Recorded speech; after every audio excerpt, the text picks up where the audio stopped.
Assalamualaikum warahmatullahi wabarakatuh. Saya Bilqis Nur Azizah dengan NIM 661230188 dari kelas 4E. Pada ujian tengah semester Governansi Digital kali ini, di sini saya akan memaparkan ataupun mempresentasikan mengenai e-government dan juga e-governance melalui jurnal yang dibuat oleh Ibu Dr. Ayuning Budiyati SIP MPPM yang berjudul E-Government and E-Governance, Can It Improve Indonesian Public Service Deliveries?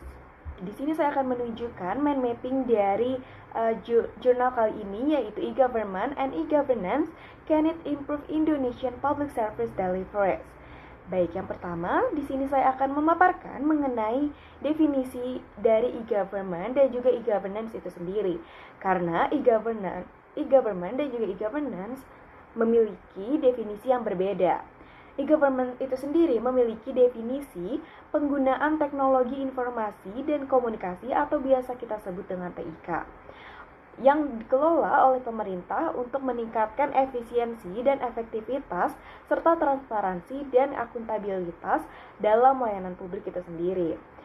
Nah, sementara itu, e-governance merupakan fokus pada tata kelola dan pengambilan keputusan yang baik dalam implementasi e-government yang dikelola oleh pemerintah itu sendiri.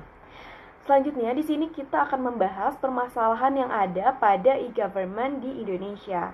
Yang pertama adalah masih banyaknya instansi yang hanya berada pada tahap informasi saja, tidak pada tahap eksekusi ataupun tahap transaksi ataupun interaksi yang dijalani antar masyarakat dan juga layanan publik itu sendiri.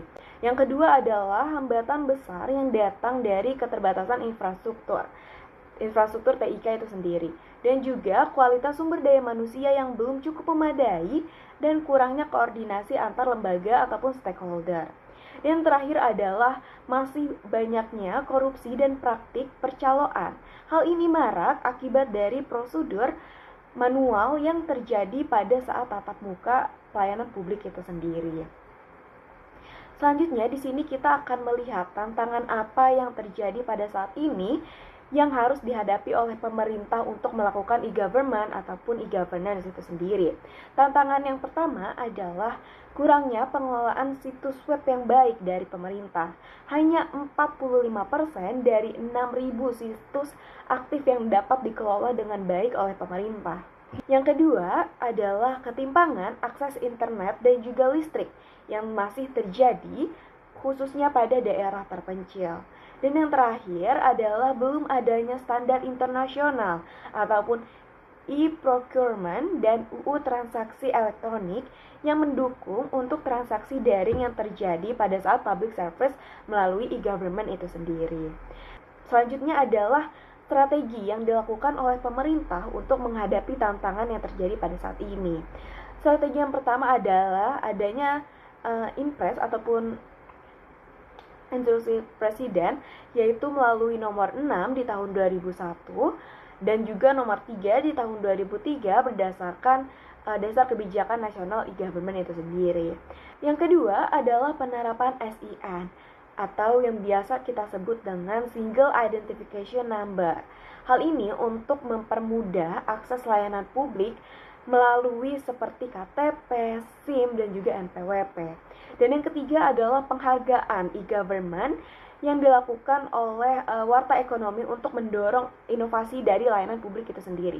Hal ini tentunya untuk mendukung ataupun mendorong pemerintah untuk terus mengembangkan e-government itu sendiri. Dan yang terakhir adalah standarisasi dari situs pemerintah dan kolaborasi dengan negara maju seperti Korea Selatan dan juga Singapura. Yang selanjutnya adalah contoh nyata dari keberhasilan e-government yang ada pada daerah di Indonesia. Yang pertama adalah dari Kabupaten Kutai Timur dan Takalar yang menjadi contoh sukses, yang mampu melayani pembuatan KTP hanya dalam waktu 10 menit saja.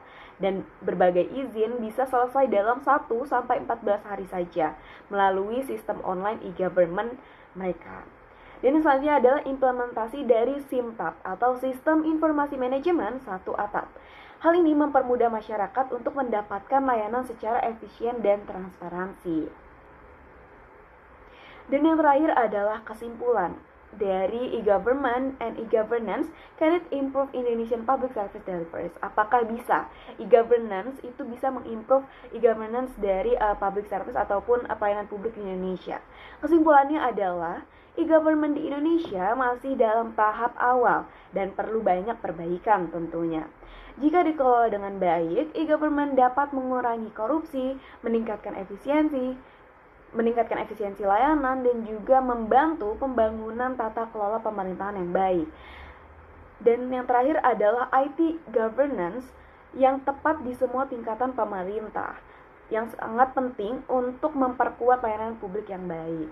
Dan tentunya dalam pengembangan e-government dan juga e-governance ini perlu dukungan dari infrastruktur melalui pengembangan TIK itu sendiri, dan juga sumber daya manusia yang harus memadai dan juga dapat mengelola e-government dengan baik. Cukup sekian presentasi atau pemaparan saya mengenai e-government dan juga e-governance dengan jurnal dari Ibu Ayuning yang berjudul E-Government and E-Governance, Can It Improve Indonesian Public Service Deliveries?